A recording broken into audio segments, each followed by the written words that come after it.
தாய்மார்களே, பெரியோர்களே,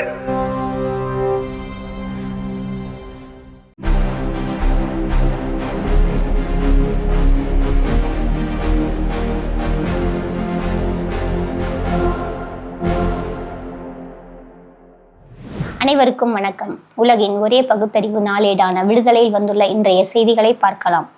டெல்லி சரணம்பாடிகள் அரிதார பூச்சிகளின் ஏமாற்று வித்தைகளை பொய்யாக்கி கொள்கை அடிப்படையிலான கூட்டணி கட்சிகளின் ஒத்துழைப்புடன் வெற்றி வாயிலை நோக்கி விரைகிறார் நம் முதலமைச்சர் என திராவிடர் கழகத்தின் தலைவர் தமிழர் தலைவர் ஆசிரியர் அவர்கள் அறிக்கை விடுத்துள்ளார். திருநர் உரிமை பாதுகாக்கப்பட வேண்டும். திருநர் பாதுகாப்பு திருத்த சட்டத்தை ஒன்றிய பாஜக அரசே திரும்ப பெறுக என திராவிடர் கழக தலைவர் தமிழர் தலைவர் ஆசிரியர் கி வீரமணி அவர்கள் மற்றொரு அறிக்கையை விடுத்துள்ளார். முன்னாள் தலைமை தேர்தல் ஆணையர் SY குரேஷி எச்சரிக்கை என்ற தலைப்பில் இன்றைய விடுதலையின் தலையங்கம் இடம்பெற்றுள்ளது. பாஜகவினர் முன்வைத்து வரும் இரட்டை என்ஜின் அரசு என்ற அரசியல் முழக்கத்தில் கூட்டாட்சி முறையை பலவீனப்படுத்தும் அபாயம் உள்ளதாக முன்னாள் தலைமை தேர்தல் ஆணையர் SY குரேஷி தெரிவித்துள்ளார். இது குறித்து அவர் எழுதியுள்ள கட்டுரையை பற்றிய செய்திகள் இன்றைய தலையங்கத்தில் இடம்பெற்றுள்ளன. வந்தே மாதரம் குறித்த ஒன்றிய உள்துறை அமைச்சகத்தின் சுற்றறிக்கைக்கு எதிராக தாக்கல் செய்யப்பட்டுள்ள மனுவை உச்சநீதிமன்றம் தள்ளுபடி செய்ய உத்தரவிட்டுள்ளது. RSS பாஜக ஆதரவு ஏடான தினமலரே வெளியிட்டுள்ள செய்தி: தேசிய கட்சி என்ற ஆளும் கட்சியின் அவலமும் அதன் அடிப்படை கட்சிகளின் சரணமும் 3 முறை மூக்கறுக்கப்பட்ட பாஜக. தினமலர் தேர்தல் களத்தில் வந்துள்ள கட்டுரை விடுதலையில் இடம்பெற்றுள்ளது. பிஜேபியை அடையாளம் காண்பீர். புதுச்சேரிக்கு முழு மாநில தகுதி தேவையில்லையாம். மக்களவையில் TR பாலுவுக்கு உள்துறை அமைச்சர் பதில்.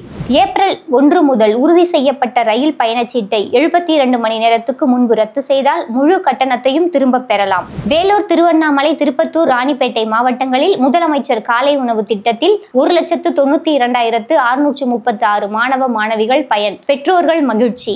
100% வாக்களிப்பதன் அவசியம் குறித்து பொம்மலாட்ட நிகழ்ச்சி மூலம் தேர்தல் விழிப்புணர்வு பிரச்சாரம். தமிழர் தமிழ்நாடு நலன்களை காக்க திமுக கழக கூட்டணியை ஆதரிப்பீர் என பழநெடுமாறன் வேண்டுகோள். மாற்றுத்திறனாளிகள் 100% வாக்களிப்பதற்கு நடவடிக்கை. சங்க பிரதிநிதிகளுடன் ஆலோசனை. தமிழ்நாடு மீனவர்கள் என்றால் இலக்காரமா? ராமேஸ்வரம் மீனவர்கள் 7 பேர் இலங்கை கடற்படையினரால் சிறைப்பிடிப்பு. தோழமை கட்சிகள் தத்தம் சொந்த சின்னங்களில் போட்டியிடும் இடங்கள் போக திமுக வேட்பாளர்கள் மற்றும் நமது சின்னத்தில் போட்டியிடும் கூட்டணி கட்சி வேட்பாளர்கள் என மொத்தம் 175 இடங்களில் உதயசூரியன் களம் காண்கிறது என முதல்வரும் திமுக தலைவருமான MK ஸ்டாலின் தொண்டர்களுக்கு எழுதிய கடிதத்தில் தெரிவித்துள்ளார். பிரதமர் மோடியின் வெளியுறவு கொள்கை ஒரு உலகளாவிய நகைச்சுவை. ராகுல் விமர்சனம். ஈரான் போரில் பாகிஸ்தான் மத்தியஸ்தம் செய்யக்கூடும் என்ற சூழலை சுட்டிக்காட்டி பன்னாட்டு விவகாரங்களில் இந்தியாவின் பங்கு குறைந்து வருவதாக ராகுல் குற்றச்சாட்டு. செய்தி சுருக்கம். அலுவலர்களுக்கு பயிற்சி. சென்னையில் 16 சட்டமன்ற தொகுதிகளுக்கு உட்பட வாக்குச்சாவடி அலுவலர்களுக்கு மார்ச் 28 முதல் கட்ட பயிற்சி. சமையல் எரிவாயு. நகர்ப்புறங்களில் 25 நாட்கள், கிராமப்புறங்களில் 45 நாட்கள் சமையல் எரிவாயு முன்பதிவுக்கான காலக்கெடு ஒன்றிய அரசு அறிவிப்பு. நேரடி போட்டி.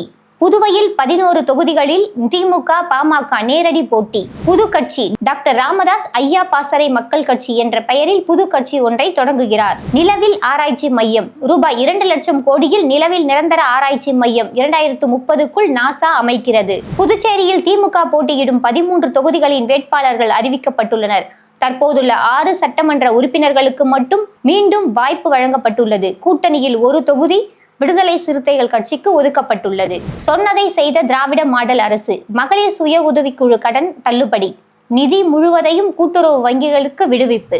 மத்திய கிழக்கில் ஏற்பட்டுள்ள போர் 26வது நாளாக நீடித்து வரும் நிலையில் ஈரான் மீது இஸ்ரேல் வான்வழி தாக்குதலை தொடர்ந்து தலைநகர் தெஹ்ரானில் உள்ள இலக்குகளை குறிவைத்து தாக்குதல் நடத்தப்பட்டுள்ளது. செய்தியும் சிந்தனையும் என்ற பகுதியில் இந்தியாவில் 40% பட்டதாரி இளைஞர்களுக்கு வேலை இல்லை. ஆண்டுக்கு 2 கோடி பேருக்கு வேலை தருவோம் என்று சொன்ன பாஜகவின் 12 ஆண்டு கால ஆட்சியின் லட்சணம் இதுதான் என்ற கட்டுரை இடம்பெற்றுள்ளது.